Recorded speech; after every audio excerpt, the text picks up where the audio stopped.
Yes, translation and purport by His Divine Graces Bhaktivedanta Swami Srila Prabhupada Ki Jai. You are now standing on one leg only, which is your truthfulness, and you are somehow or other hobbling along. But quarrel, personified Kali, flourishing by deceit, is also trying to destroy that leg. But the principle of religion do not stand on some dogmas or man-made formulas, but they stand on four primary regulative observances, namely austerity, cleanliness, mercy, and truthfulness. The mass of people must be taught to practice these principles from childhood. Austerity means to accept voluntarily things which may not be very comfortable for the body, but are conducive for spiritual realization. For example, fasting. Fasting twice or 4 times a month is a sort of austerity which may be voluntarily accepted for spiritual realizations only and not for any other purposes, political or otherwise. Fasting which are meant not for self-realization but for some other purposes are condemned in Bhagavad Gita 17.5.6. Similarly, cleanliness is necessary both for the mind and for the body. Simply bodily cleanliness may help to some extent, but cleanliness of the mind is necessary and is affected by glorifying the Supreme Lord. No one can cleanse the accumulated mental dust without glorifying the Supreme Lord. A godless civilization cannot cleanse the mind because it has no idea of God. And for this simple reason, people under such a civilization cannot have a good qualification. However, they may be materially equipped. We have to see things by their resultant actions. The resultant actions of human civilization in the age of Kali is dissatisfaction. So everyone is anxious to get peace of mind. This peace of mind was complete in the Satya age because of existence of the above mentioned attributes of the human being. Gradually, these attributes have diminished in the Treta Yuga to 3/4, in the Dwapar Yuga to half, and in the age of Kali to 1/4, which is also gradually diminishing on account of prevailing untruthfulness. By pride, either artificial or real, the resultant action of the austerity is spoiled. By too much affection of female association, cleanliness is spoiled. By too much addiction to intoxication, mercy is spoiled. And by too much lying propaganda, truthfulness is spoiled. The revival of Bhagavad Dharma can save human civilization from falling prey to evils of all description. So we will quickly chant the prayers, Mangalacharan prayers, and then we will continue with the shloka. Om Ajnanatimirandasya Jnananjanashalakaya Chakshurunmilitam Yena Tasmai Shri Gurave Namaha. Shri Chaitanya Manovishtam Sthapitam Yena Bhutale Swayam Rupa Kadamayam Dadati Swapadantikam Vandeham Shri Guru Shri Yutapad Kamalam Shri Gurum Vaishnavamsha Shri Rupam Sagrajatam Sahagana Raghunathanvitam Tam Sajivam Sadvaitam Savadutam Parijan Saitan Krishna Chaitanya Devam Shri Radha Krishna Padana Sagana Lalita Shri Vishakhanvitam हे कृष्णा करुणा सिंधु दीन बंधु जगतपते गोपेशा गोपिका कांता श्री राधा कांता नमस्तुते तप्त कांचन गौरांगी राधे वृंदावनेश्वरी वृषभानुसुते देवी प्रणमामि हरिप्रिये वाञ्छाकल्पतरुभ्यश्च कृपा सिन्धुभ्येव च पतितानां पावनेभ्यो वैष्णवेभ्यो नमो नमः। जय श्री कृष्ण चैतन्य प्रभु नित्यानंद श्री अद्वैत गदाधरा श्रीवासादि गौर भक्तवृंद। हरे Krishna Krishna Krishna Hare Hare Hare Ram Ram Ram Hare Hare.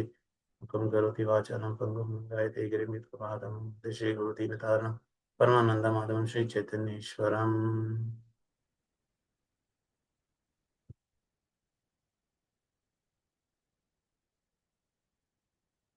Hare Krishna.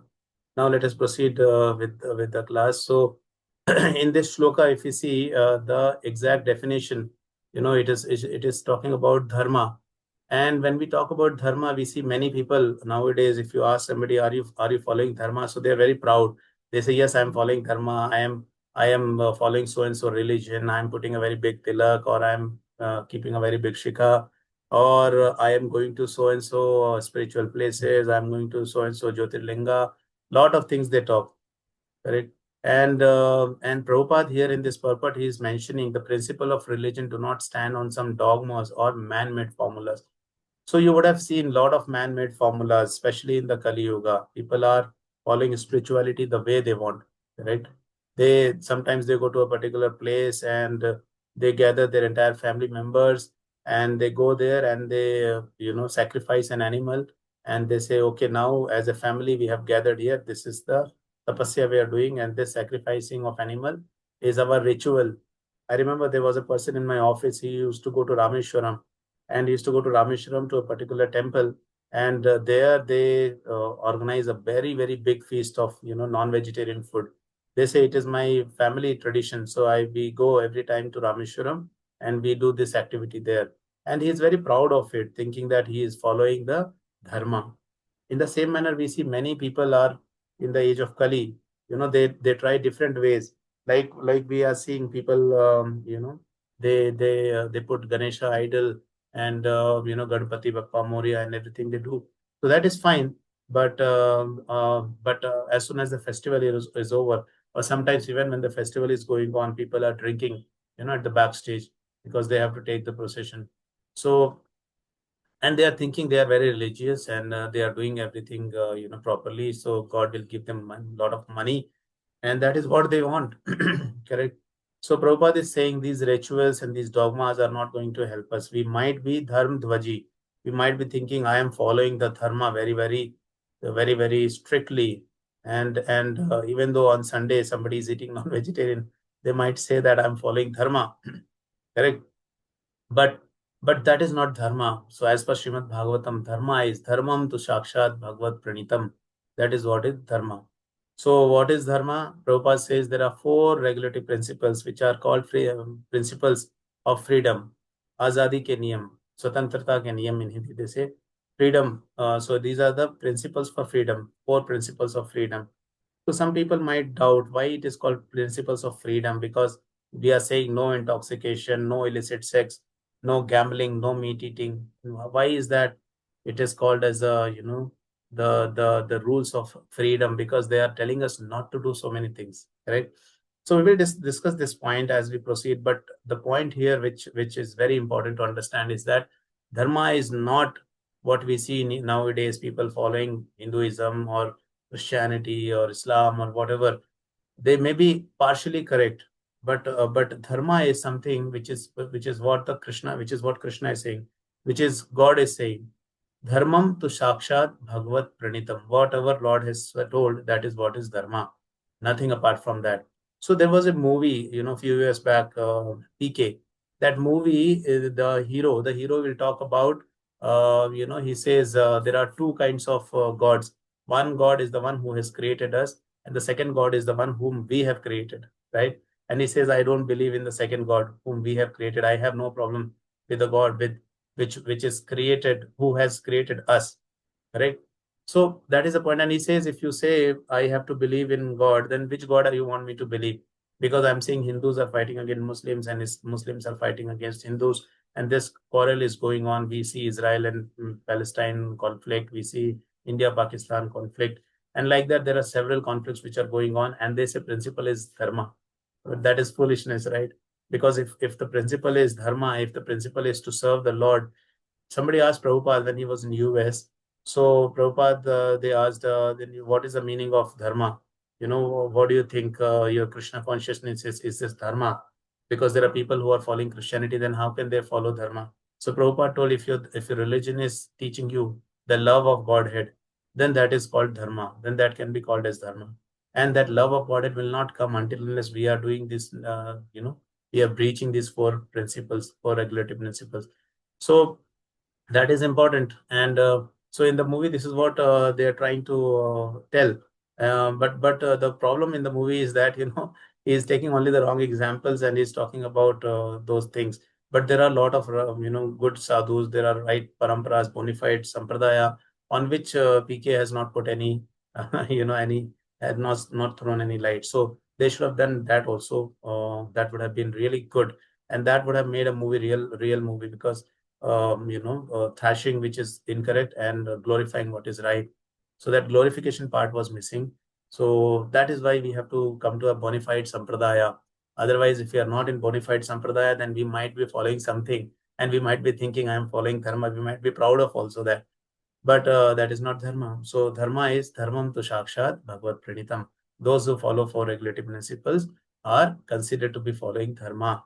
So if we are following these four regulative principles, sometimes it is difficult for people, right? When they come into Krishna consciousness, the first Siksha paper which they write is Shraddhavan. So Shraddhavan Siksha paper doesn't talk about a lot of things. It only talks about accepting Krishna as Supreme Personality of Godhead, correct? And what is the position of devatas?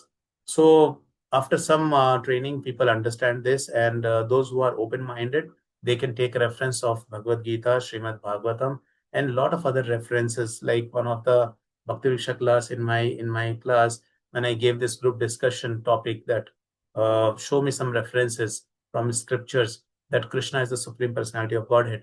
So the devotees who were taking part in the group discussion, they came up with 17 to 18 references from Srimad Bhagavatam, Bhagavad Gita. There are various Puranas which clearly mention Krishna as the Supreme Personality of Godhead.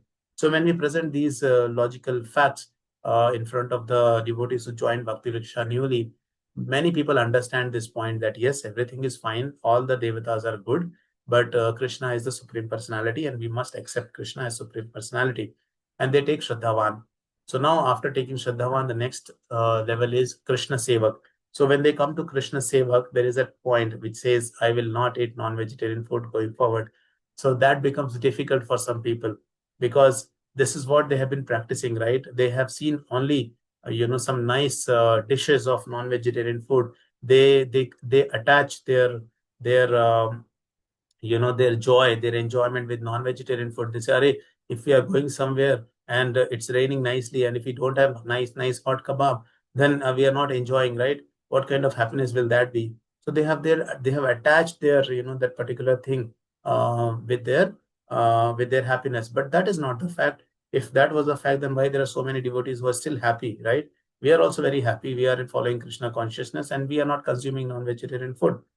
In the same manner, if you see people who are drinking alcohol, so they are connecting their happiness with alcohol, that without that, how can you enjoy? You're going for outing, how can you enjoy? I remember there was a office outing I went, and in that office outing, there were some people who wanted to drink, but it happened to be, I think, 2nd of October. So there were all the shops which are closed. So they couldn't drink. So they were very sad. Array, what can we do? Our happiness is gone. But there was no impact on me on that because it is nothing to do with happiness. I was very joyful. I was enjoying the nature and I was chanting my rounds. So I was feeling very happy, glorifying Krishna and thinking of Krishna in all the material nature. Like Krishna says in Bhagavad Gita 9.10 that all these creations are working under my direction. So that was very nice to believe. So see, we are attaching our happiness to so-called these things, but actually we are accumulating sins when we are attaching our happiness to that. So Prabhupada says these are the rules of freedom. These are not the rules of something which we can't do. So rules of freedom means that if you follow no intoxication, then over a period of time you don't have a need to depend on intoxication. People who are smokers, you can ask them if they're not able to smoke for some time, they're feeling very bad. They are feeling suffocated. But devotees, they have no such problem because they have overcome that by following the niyam which is called no intoxication. In the same manner, people who are drinking, they are waiting for the weekend because they want to drink, and too much drinking, you know what happens. So they are also struggling. Some people say, I want to quit this, but I'm not able to quit. And that is why when we follow these rules of freedom, we are happy. See, we don't have a bonding. We don't have to smoke. We don't have to drink. We don't depend upon eating non-vegetarian food. And last and very important is no illicit relationship. So there's one thing which is common in all the religions. One thing which is common, and that is what I was just thinking one day, that you see all the religions. There are people follow Christianity, and in Christianity, there are two divisions, Protestants and Roman Catholic. And in Protestants also, there are around 1700 types of philosophies and branches which people follow, correct? And you see in Islam, there are two main branches, Shia and Sunni. They follow different ideologies. And in Hinduism, we have around 33 crore demigods, and people follow different devatas. Some are the devotees of Krishna, some are devotees of Lord Sri Ram, some are devotees of Narsimhadev, some are devotees of Devi Durga, some are devotees of Lord Shiva. Like that, people are split into different this one. But there is one thing which is common. You know what? That one thing is everybody, they don't talk good about illicit relationship. They are against illicit relationship. And that is what makes this particular principle very, very important. That we have to be very careful in this age of Kali to not fall in the trap of illicit relationship. We have the great example of Ajamila, who fell down from his position just by witnessing this scene one time. Just imagine in the age of Kali, we are witnessing all these, the so-called beauty which they are showing on TV or mobile or advertisement or billboard or in our offices, the kind of dress they wear, the kind of, the culture they follow, the kind of value they follow, the kind of stories we get to hear nowadays, people killing each other, husband and wife killing each other in order to marry a different person. But all the scriptures, everybody, all the religions, in even in this age, people talk against illicit relationship. There is no religion which says, okay, you can have illicit relationship. There might be differences in terms of meat eating or intoxication, but this one, people are very, very clear about it. But it is unfortunate that, as per Google statistics, it is said around 48% of the civilization population are having illicit affairs among women, and among men there are 55% who are having illicit affairs.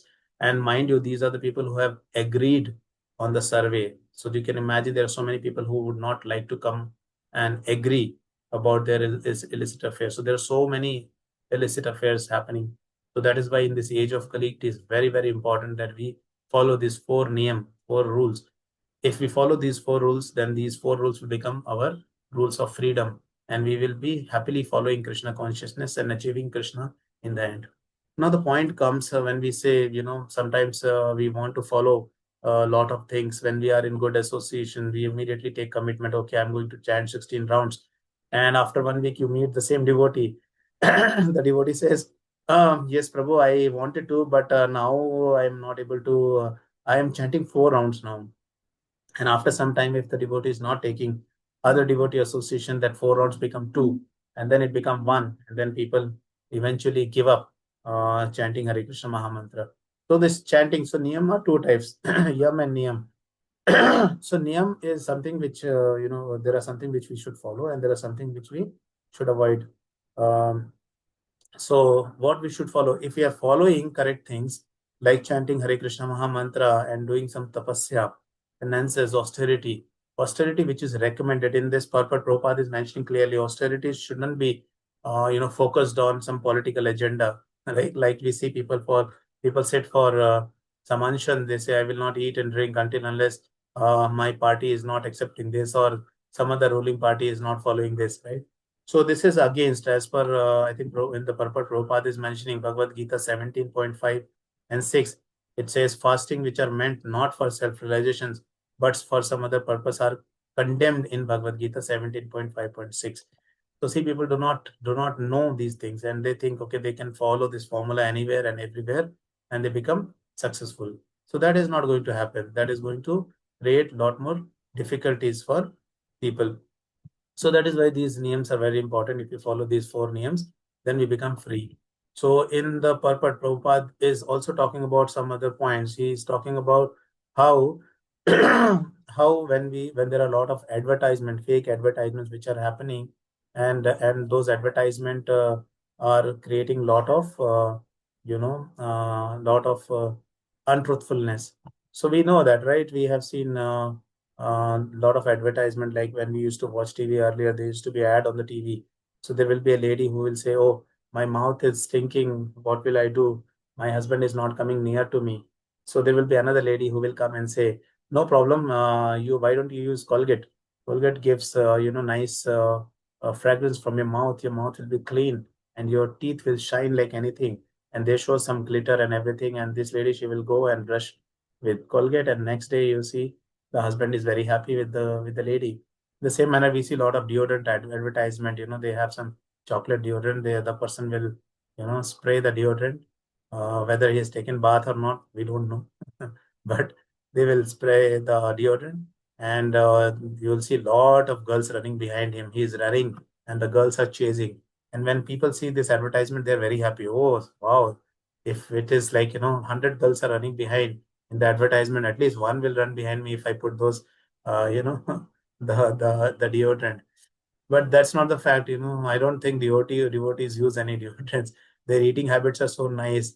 Actually, when we eat, when we consume onion and garlic, there is a lot of dirty smells which comes out of the body, out of our, when we sweat or when we talk. There is a lot of dirty smell which comes out. People who consume onion and garlic, but devotees, they don't consume. So I've never seen devotees having this kind of bad aroma or, some issues like that. So say everything falls in place when we follow Krishna consciousness properly under the guidance of a guru. Then things are fine. We are free. We don't have any stress. We don't have any anxieties. So Prabhupada is talking about these fake advertisements which are creating a lot of untruthfulness. So here in this translation, it is mentioned the three legs of Kali are destroyed. And in this age of Kali Yuga, there are different ways these things happen, right? Like for gambling, you might be thinking, oh, I'm not going to casino, so at least gambling I'm not doing. People might think I'm not drinking alcohol, so I'm not doing any intoxication, right? And in the same manner, there are different thing people might think. But see, nowadays when this IPL match was going on, I heard people were playing in they were making team called Dream 11, and they were making some teams. They are allowed around 18 to 19, I think 20 teams per head, and they are gambling their money because they want to win some 5 crore, which was the highest amount. So gambling comes in that format also. It is not that we have to go to casinos or we sit with people and then we gamble some amount. It is not. Gambling comes in different format. People go to the these horse clubs, horse riding clubs, and they put money on a horse and they think that this horse will win, and so that is also gambling. So gambling comes in different formats. In the same manner, intoxication, if you're taking chai, coffee, that is also called intoxication, not only alcohol. And similar manner, illicit relationship. In the age of Kali, when you're thinking something, it is as good as doing. That is the merit of Kali Yuga. So when we are thinking about having illicit affairs, it is like we are going to fall in the trap of that, because thinking, willing, and then doing. So we have to be careful when we start thinking something like that. So Arjuna is asking in Bhagavad Gita, I think 3.35. Let me just recall. Um, 3.35, I think, yes. So Arjuna is asking Krishna that, Krishna, I don't want to do all these, certain things which I don't want to do, but why do we do these things? Something like that he'll ask. I'll just read the shloka. Hmm, give me a second. 3.36. Arjuna is asking, O descendant of Vishnu, by what one is impelled to do sinful acts, even unwillingly, if as if engaged by force.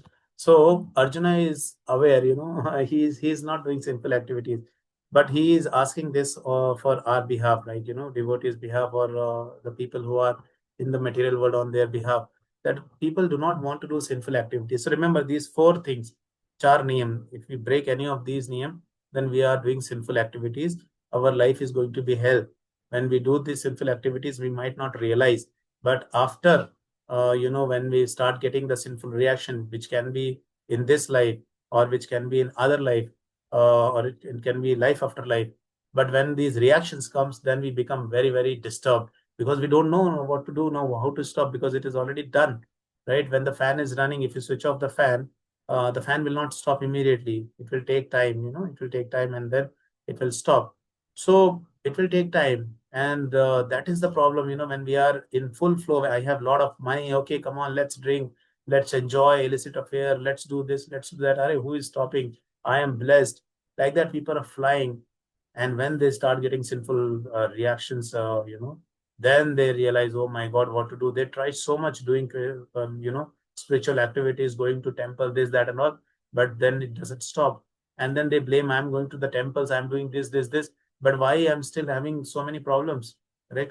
Because it is already done. So an intelligent person is the one. In Srimad Bhagavatam 11th canto, Chaitanya Mahaprabhu is, somebody is asking, so Parikshit Maharaj is asking, and then Sukhdev Goswami is explaining, intelligent person is the one who accepts Krishna consciousness and who starts chanting the Hare Krishna Mahamantra. Now there is a connection, if you start chanting Hare Krishna Mahamantra, the desire to commit sinful activities gets washed away. It's very easy, right? Many people amongst us were non-vegetarian earlier, but now they don't have any desire to eat non-vegetarian food. There were many people who were taking alcohol, but they don't have a desire now to take alcohol. In the same manner, if you're following Krishna consciousness properly and very, very clearly, as per the guidance of the senior Vaishnavas under the shelter of Guru, then all these sinful reactions, sinful desires, activities, desires which are there in our heart will vanish. And here, if you see, Arjuna is asking, thank you, Vrajnath Prabhu, for putting the shloka. Arjuna is asking why these things happen to me, because I don't want to commit sinful activities. So there is a chain. I was just preparing for my class. So the chain is like this. It all starts with the association. We hear about association. I will finish in like 2 minutes. So we hear about association, right? But we don't know the interim effects, why things happen. So I have just mentioned got these points collated here. Association comes from a couple of things. It comes from people and it comes from our senses. So when we talk about our senses, primarily like when we see something wrong happening, when we hear something wrong, or when we eat something which is not prasadam, correct? So these are the things which with which our association gets affected. We talk to certain people, or we watch a particular movie, correct? Or we watch a certain advertisement, or we watch a particular car, or we watch a nice house. So these things affect our consciousness. So that is our association. It is not necessarily that we have taken association of a person. Association come from different ways. It comes from different gunas. I'll come to that. So if you see something which is not related to Krishna consciousness, better we should cut that immediately with our thought process.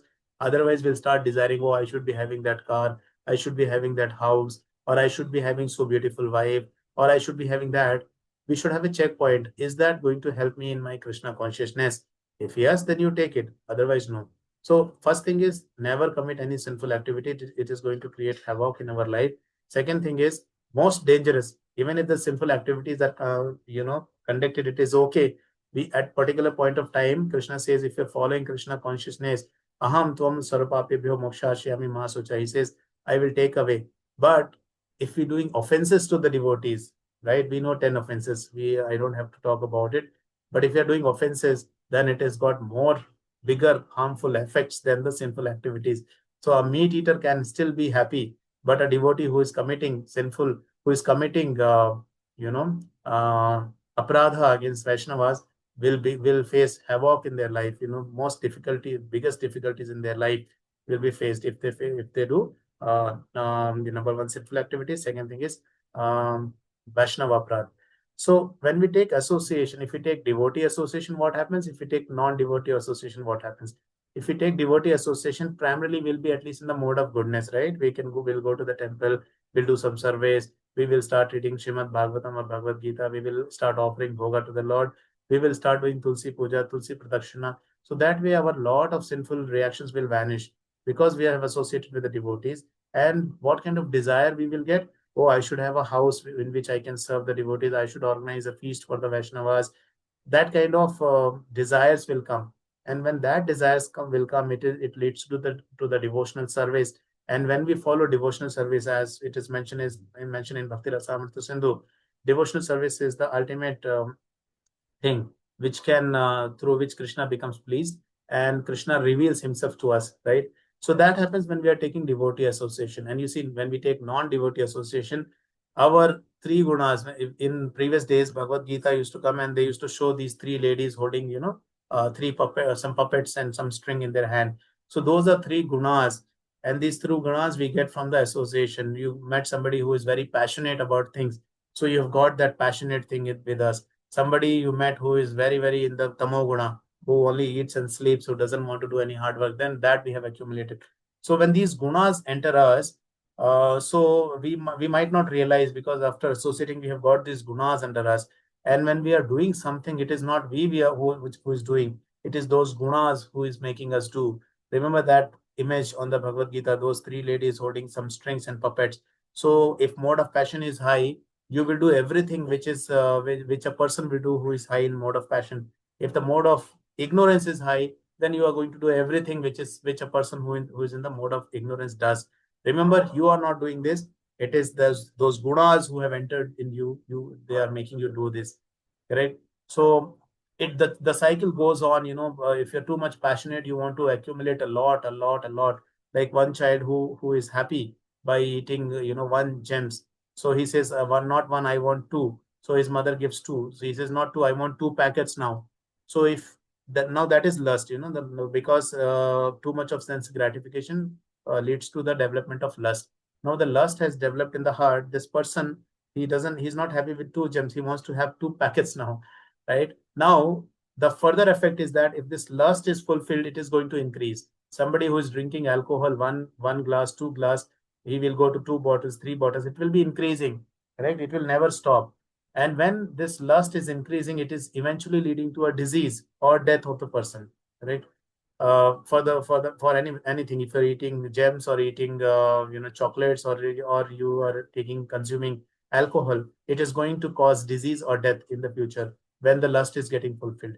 And remember, if the lust is not getting fulfilled, it is going to make you angry, right? When the child says, I want two packets of gems, the mother says no, the child becomes angry, right? If the person says, I want to drink more, and you take away the bottles, he becomes angry, right?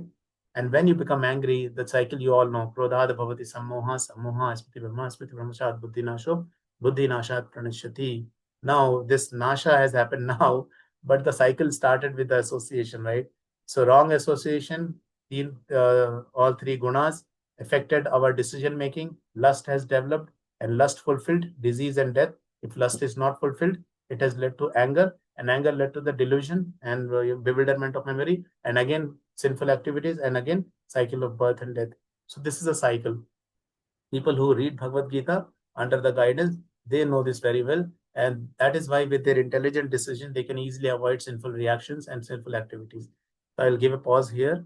I think I have exceeded a couple of minutes, so I seek apologies. Please forgive me, and if I have committed any mistakes, you can correct me. Srila Prabhupada ki jai, Patita Pavan Guru Maharaj ki jai. Hare Krishna.